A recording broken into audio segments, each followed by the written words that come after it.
ऐसा चाहूँ राज में मिले सभी को अन, ऐसा चाहूँ राज में मिले सभी को अन, छोटा बड़ा सब संग बसे रविदास रहे प्रसन्न।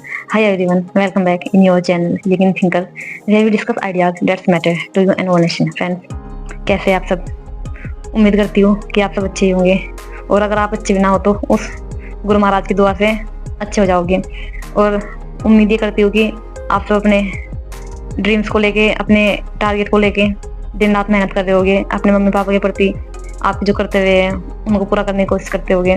तो फ्रेंड्स, जैसे कि आप सब जानते हैं कि पिछले लगभग 1 महीने से रविदास जयंती का धूमधाम मची हुई है, और अभी हाल ही के दिनों में तो कुछ ज्यादा प्रचार हो रहा है। और इस बार 648 नंबर की रविदास जयंती मनाई जा रही है। तो सबसे पहले तो आप सभी फ्रेंड्स को, जितने भी मेरे रिलेटिव हैं उनको, और मेरे भाई बंधु, फ्रेंड्स, सिस्टर, सबको रविदास जयंती की बहुत बहुत बधाई, बहुत बहुत शुभकामनाएं।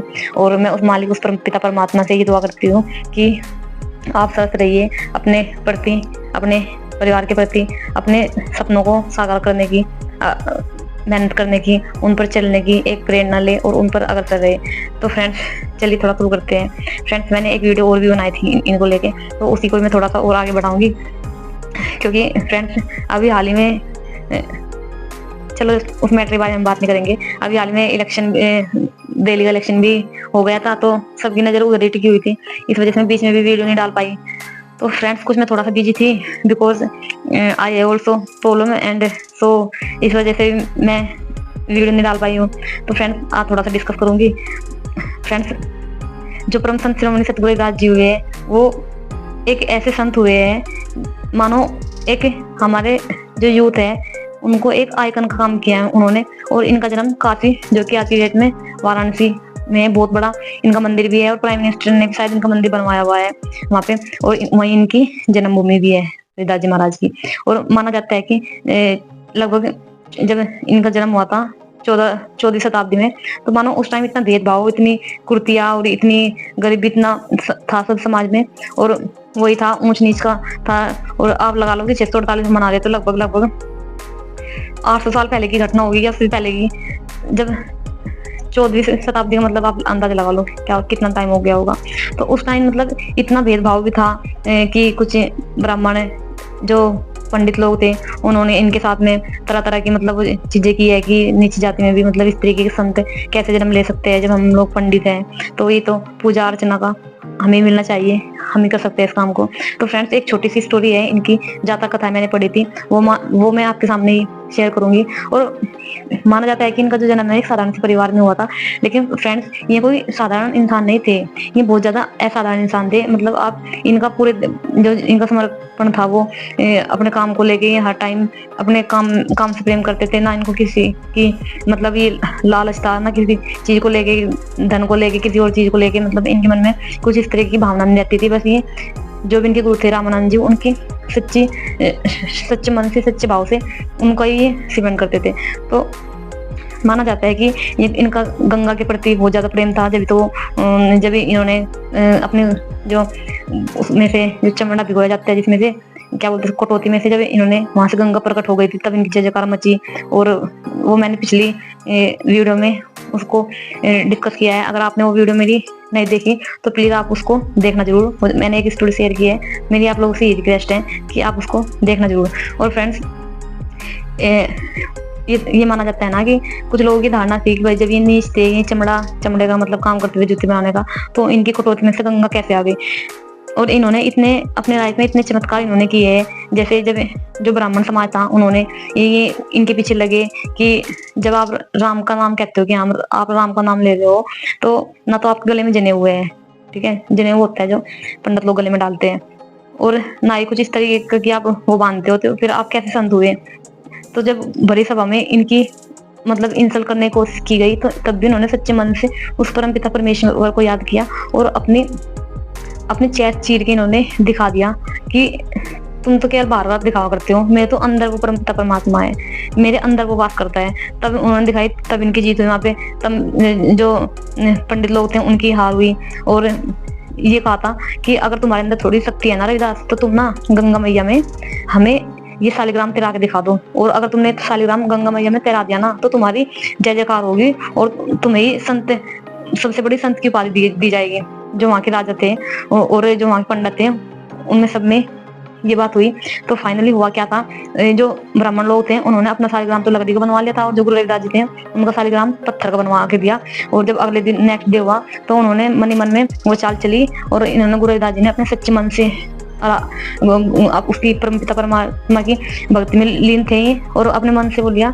और ये कहते हैं कि जो पत्थर का शालिग्राम था ना वो तैर गया, और जो लकड़ी का शालिग्राम था वो गंगा मैया में डूब गया। तो वहां पे भी इनकी जय जयकार हुई फ्रेंड्स। और इनको पूरी नगरी में तमाम जितने वहाँ के आसपास के एरिया के लोग थे सबने इनको फिर नमस्कार किया और इनकी जय जयकार हुई, इनका स्वागत हुआ पूरी उसमें। इनका पालकी में बैठा के शोभा यात्रा निकाली गई, और तब से इनको बहुत बड़े संत की उपाधि भी दी वहाँ के राजाओं ने। और पता नहीं इन्होंने अपनी लाइफ में कितने चमत्कार किए। माना जाता है कि इन्होंने सतना कसाई जो गाय को काटते थे और उसने एक बार उनको भी जिंदा कर दिया था। इस तरीके की ज्यादा कथाएं हैं।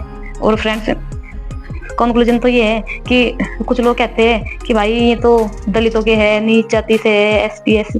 भाई my message is this that कि जो भी समाज सुधारक होते हैं, चाहे तो वो आपके संत हो सकते हैं, चाहे वो महापुरुष हो सकते हैं, या कोई भी वो हो सकता है जिसने हमारे इंडिया के लिए सेक्रीफाइस दिया, अगर हम उन पे से हमें कोई इतनी सी भी चीज सीखने को मिल जाए ना तो ये हमारे लिए सौभाग्य की बात है। मैटर ये नहीं करता कि वो किस कास्ट में है, बिकॉज जो समाज सुधारक होते हैं, ठीक है, वो सबके होते हैं, चाहे वो कोई सा भी समाज सुधारक हो, वो सबके ही होते हैं। तो फ्रेंड्स मेरा तो कहने का मतलब ये है, चाहे वो कोई सा भी संत हो सकता है, आप कबीरदास जी हो सकता है, गुरु गोविंद जी हो सकते हैं, और भी बहुत सारे संत हुए हमारे इसमें, गुरु कबीर हुए, तुलसीदास हुए।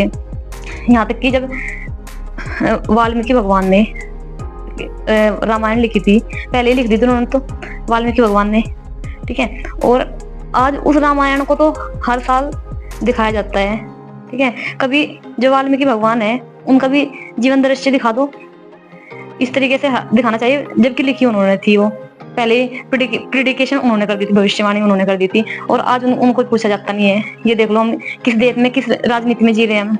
मतलब जाति में धर्म है या धर्म में जाति है, या राजनीति में जाति है या जाति में राजनीति है। मुझे तो ये चीज समझ में नहीं आती। और कहने को तो ये है कि हिंदू मुस्लिम सिख ईसाई आपस में भाई भाई है, ठीक है। जब मारपीट की लड़ाई झगड़े की बात आ जाती है तो फिर उन सबको आप वो तुम्हारे गुरु है, वो क्या बोलते हैं, ईद उनकी है, वो उनका है। तो भाई वही जो चांद होता है ना करवे चौथ पे, जो सुहागन होती है उस चांद को देख के व्रत खोलती है, हिंदू धर्म में है ये मान्यता। और मुस्लिम धर्म में जो चांद होता है, चांद देख के ईद मनाई जाती है। तो फिर उन्होंने तो कभी इस चीज को अलग नहीं बांटा। आप और मैं कौन होते हैं इस देश को बांटने वाले, जो हमारे महापुरुष हैं उनको बांटने वाले, या फिर उनका जो भी प्रेरणा स्रोत है उनको बांटने वाले आप और हम कौन हो सकते हैं। जब ये धरती नहीं इस चीज को एक्सेप्ट करती, ये आसमान नहीं इस चीज को एक्सेप्ट करती, ये हवा नहीं इस चीज को एक्सेप्ट करती, तो आप कौन होते हैं और मैं कौन होती हूँ। तो फ्रेंड्स मेरा तो बस आप लोगों से यही था कि चलिए मैं थोड़ा सा इस चीज के बारे में बोलूं और अपने विचार थोड़े आपके सामने रखूं। फ्रेंड्स पिछली वीडियो में फ्रेंड्स आप लोगों ने इतना मुझे सपोर्ट किया, इतना सपोर्ट किया, उसके लिए मैं आपका दिल से धन्यवाद करती हूँ। फ्रेंड्स मेरी ये वीडियो जो मैंने लास्ट वीडियो रिकॉर्ड की थी मैं पार्क में, वो इतनी देखी गई, मैं आप लोगों को क्या ही बता दूं। इतना चस्का मुझे रेस्पॉन्स मिला है कि उसके लिए मैं आप लोगों की शुक्रगुजार हूँ फ्रेंड्स। और बस फ्रेंड्स मुझे पता है फ्रेंड्स आज के टाइम में किसी के पास में टाइम नहीं, लेकिन उसके बाद भी आप लोगों ने टाइम दिया, उसके लिए मैं आपकी दिल से शुक्रिया बोलना चाहूंगी फ्रेंड्स। और फ्रेंड्स बस मेरा आप लोगों से यही मैसेज है कि महिला और बच्चों को सम्मान कीजिए फ्रेंड्स, अपने माता पिता को सम्मान कीजिए, और अपने अपनों के लिए अपना ध्यान रखिए, और अपने सपनों के प्रति डेडिकेट रहिए। हाँ फ्रेंड्स बहुत सारी प्रॉब्लम है लाइफ में, मुझे पता, आई नो, बट फिर भी क्या कर सकते हैं कोई। लेकिन ये है कि हाँ धीरे धीरे प्रयास करेंगे और क्या ही सोच सकता है कोई। तो फ्रेंड्स आज की वीडियो में इतना ही। पुनः एक बार फिर आप सभी को ललिता जयंती बहुत बहुत शुभकामनाएं, बहुत बहुत बधाई। और बस मेरा आप लोगों से ये अनुरोध है कि इस वीडियो को थोड़ा लाइक करें, शेयर करें, सब्सक्राइब करें। और फ्रेंड्स अगर आपको कोई इस वीडियो से रिलेटेड सुझाव देना है तो मुझे कमेंट बॉक्स में दोस्तों जरूर दीजिएगा दोस्तों। और दोस्तों मिलती हूँ आपसे नेक्स्ट पार्ट में दोस्तों। जय हिंद, थैंक यू। 2 लाइन आपके लिए। और हाँ दोस्तों अपने मन को साफ रखिए, स्वस्थ रखिए, क्योंकि वो कहते हैं ना कि स्वस्थ मन में ही स्वस्थ तन में ही स्वस्थ मन का विनाश होता है। तो फ्रेंड्स मन चंगा तो कटौती में गंगा। और सीढ़ियां उन्हें मुबारक हो जिन्हें छत तक जाना है, सीढ़ियां उन्हें मुबारक हो जिन्हें छत तक जाना है, अपनी मंजिल तो आसमान है, रास्ता में पुल बनाना है। जय हिंद दोस्तों, थैंक यू।